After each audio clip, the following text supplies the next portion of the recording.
नमस्कार, आप देख रहे हैं कृषि जागरण और मैं हूं आपके साथ पारुल यादव। जैविक खेती को बढ़ावा देने के लिए केंद्र से लेकर राज्य सरकारों तक लगातार किसानों को प्रोत्साहित किया जा रहा है।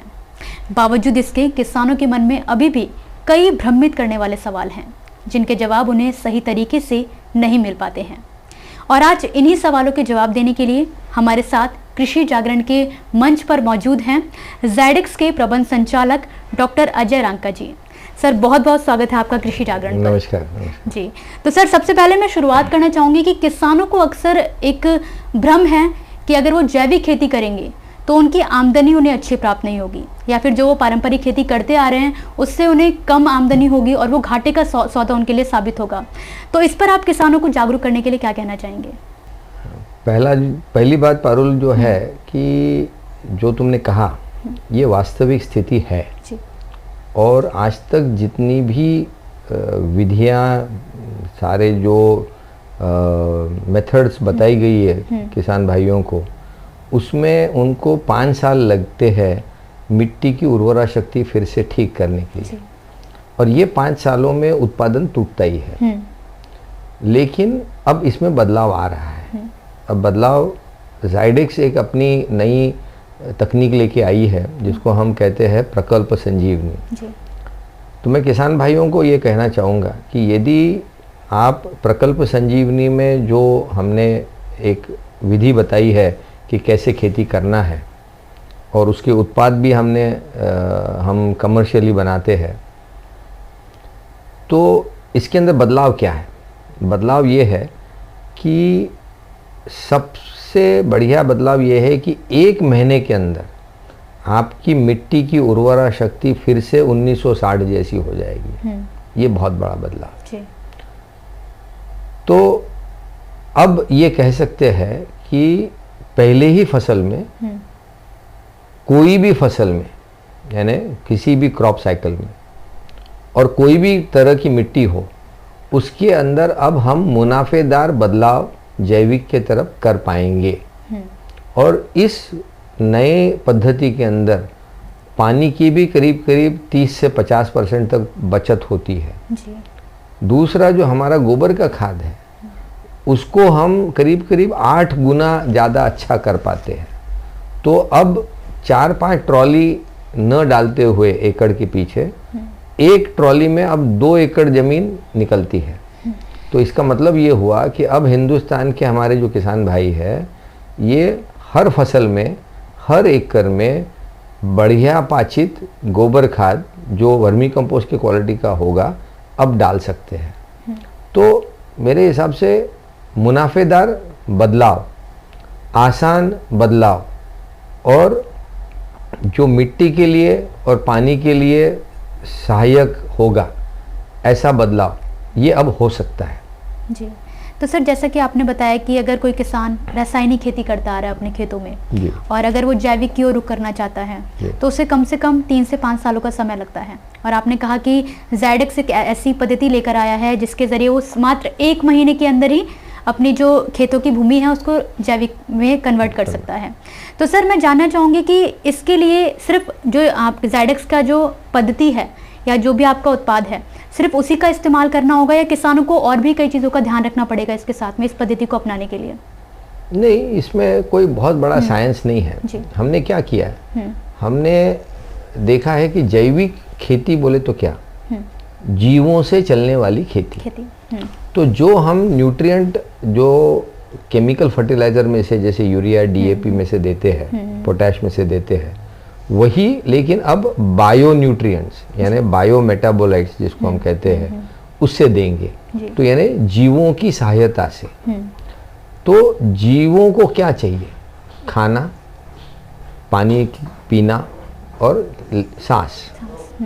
जिस दिन ये 3 आपने ठीक से दे दिए तो इनकी संख्या भी बढ़ती है और इनकी कार्य क्षमता भी बढ़ती है। तो ज़ायडेक्स का जो उत्पाद है, ज़ायडेक्स की जो तकनीक है, ये इसी आधार के ऊपर बनी हुई है कि मिट्टी को हम नरम और भुरभुरी कैसे कर देवे 1 महीने के अंदर।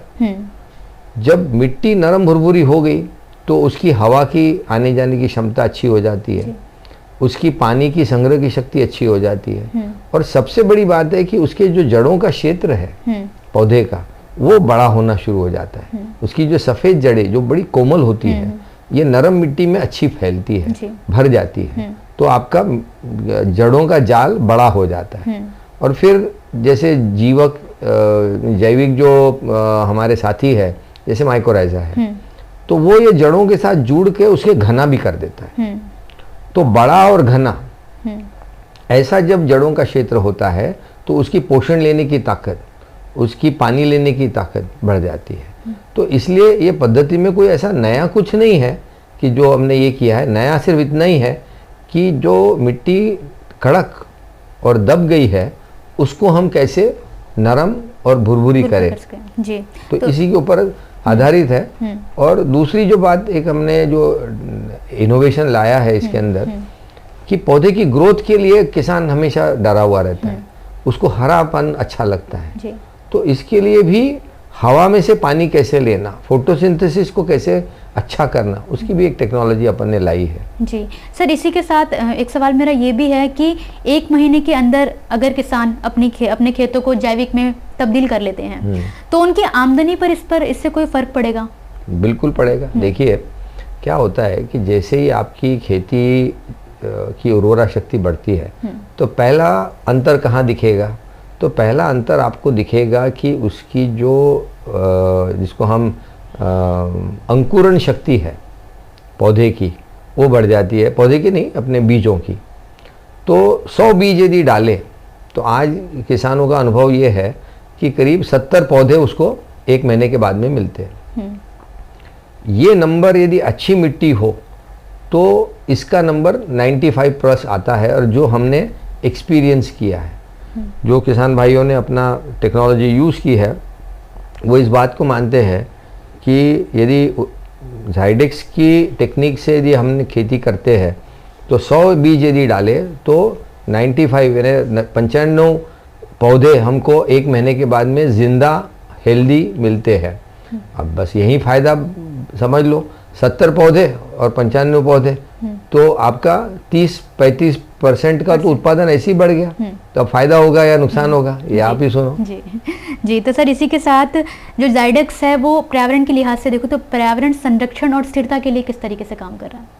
देखिए मेरा तो एक हमेशा सोचना ये रहा, जैसे एक पानी है, आज हमारे हिंदुस्तान में 1960 में पानी की सतह करीब 15-20 फुट के ऊपर थी पूरे हिंदुस्तान में मोटा मोटी।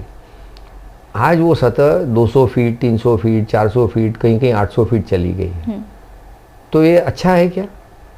नहीं, बिल्कुल। तो पानी की सतह भरी हुई रहनी चाहिए।